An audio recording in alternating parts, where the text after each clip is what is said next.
11টার দিকে ফাতেমা আক্তার নামে ওই তরুণী তার মা ও হবু স্বামীর সাথে বাসায় ফিরছিলেন। উত্তরা 4 নম্বর সেক্টরের অপহরণকারীরা একটি প্রাইভেট কারে করে জোর করে ফাতেমাকে তুলে নিয়ে যায়। ফাতেমার চিৎকার শুনে অপহরণকারীদের বাধা দিতে গেলে পাশের অ্যাপার্টমেন্টের দারোয়ান লিটন গুলিবিদ্ধ হয়ে ঘটনাস্থলে মারা যান। আর চাপাতির আঘাতে আহত হন ফাতেমার হবু স্বামী মাহফুজ। ক্যামব্রিয়ান কলেজের 2য় বর্ষের ছাত্রী 19 বছর বয়সী ফাতেমাকে উদ্ধারের সর্বাত্মক চেষ্টা চলছে বলে জানিয়েছেন উত্তরা পূর্ব থানার ওসি শাহাদাত হোসেন খান।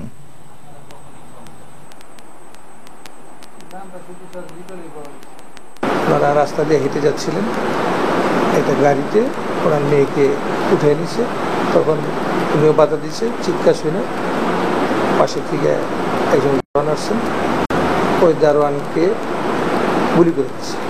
আমরা চেষ্টা করতেছি মেয়েটাকে উদ্ধার করার জন্য এবং যারা যারা আসামি আছে তাদেরকে ধৃত করার জন্য তদন্ত চলতেছে।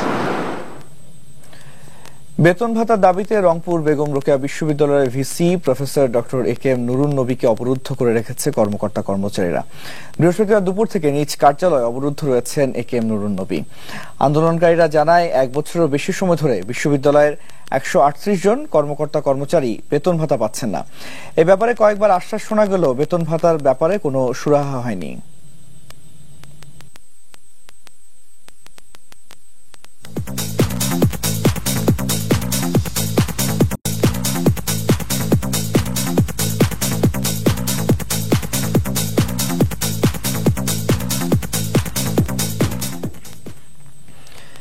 যে কোনো উৎসবে বাঙালি নারীর প্রথম পছন্দ শাড়ি। প্রতি বছরের মতো এবার ঈদেও টাঙ্গাইলের তাঁতের শাড়ি নিয়ে এসেছে বৈচিত্র্য আর নতুনত্ব। তাই তাঁতপল্লীগুলোতে ব্যস্ত কারিগররা। সারা বছরই প্রাণচাঞ্চল্য, তবে রমজান এলে তাতে যোগ হয় নতুন মাত্রা। ঈদে ক্রেতার মনের মতো শাড়ি তৈরিতে এমনই ব্যস্ততা এখনকার চণ্ডী, বাজিতপুর ও পুটিয়াজানি সহ বিভিন্ন তাঁতপল্লীতে। নিবিষ্ট মনে শিল্পীর নিপুণ হাতের ছোঁয়ায় তৈরি হচ্ছে চোখ জুড়ানো রং বেরঙের তাঁতের শাড়ি। এরই মধ্যে ক্রেতার আনাগোনা শুরু হয়েছে তাঁতপল্লীর দোকানগুলোতে।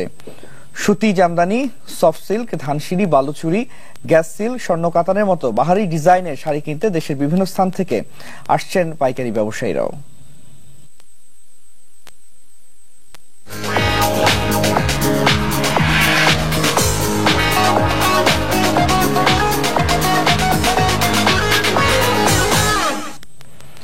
এবি ব্যাংক অর্থনীতির খবর। ওয়ার্ল্ড এক্সপো 2020 উপলক্ষে বাংলাদেশের সাথে বাণিজ্যিক সম্পর্ক জোরদারে এই প্রথমবার অনুষ্ঠিত হল বাংলাদেশ বিজনেস কাউন্সিলের নেতাদের সাথে দুবাই চেম্বার অব কমার্সের শীর্ষ নেতাদের বৈঠক। দুবাইতে বাংলাদেশিদের নানা সমস্যা নিরসনে তারা আলোচনা করেন। এতে দ্বিপাক্ষিক সম্পর্ক জোরদারে করণীয় সম্পর্কে বক্তব্য রাখেন বাংলাদেশ বিজনেস কাউন্সিলের প্রেসিডেন্ট মাহতাবুর রহমান নাসির। বৈঠকে ছিলেন দুবাই চেম্বার অব কমার্সের মেম্বার রিলেশন ডিরেক্টর সাইদ আল নির্জার ও দুবাই অর্থনৈতিক বিভাগের ঊর্ধ্বতন কর্মকর্তা ইউসুফ আল কামালি। বক্তব্য রাখেন বাংলাদেশের রাষ্ট্রদূত মোহাম্মদ ইমরান ও কনসাল জেনারেল মাসুদুর রহমান। এতে আয়োজন ছিল ইফতারের। আরব আমিরাতের সরকারের অর্থনৈতিক বিভাগের চেয়ারম্যান শেখ সুলতান আল নাইমি বাংলাদেশি ব্যবসায়ীদের নানা সফলতাকে স্বাগত জানান। আর বাংলাদেশিদের জন্য ভিজিট ও ট্রানজিট ভিসা খুলে দিতে সেখানকার সরকারের কাছে অনুরোধ জানান ব্যবসায়ী নেতারা। এই ডেভেলপমেন্টে যেন বাংলাদেশের পার্টিসিপেশন থাকে এবং বাংলাদেশ যাতে এবং বাংলাদেশি ব্যবসায়ীরা যারা এখান থেকে উপকৃত হয়, এইটাই আমাদের মেন উদ্দেশ্য। এখানে 100% সিকিউরিটি আছে, তাহলে তোমরা অ্যাটলিস্ট ট্রানজিট এবং ভিজিট ভিসাগুলো খুলে দেওয়ার জন্য অনুরোধ করছি। সকালের খবরে আবারও পূর্বাঞ্চল রিজন টাউন বিরতি। আরো খবর আরেকটু পর। ফিলিস্তিনি শিশু হত্যাকে কেন্দ্র করে গাজায় ইসরায়েলি সেনাদের সাথে হামাসের সংঘর্ষ। 2 বিশ্বকাপ জয়ের নায়ক কাফুর তত্ত্বাবধানে প্রস্তুত হচ্ছে ব্রাজিলের আগামী ফুটবলাররা।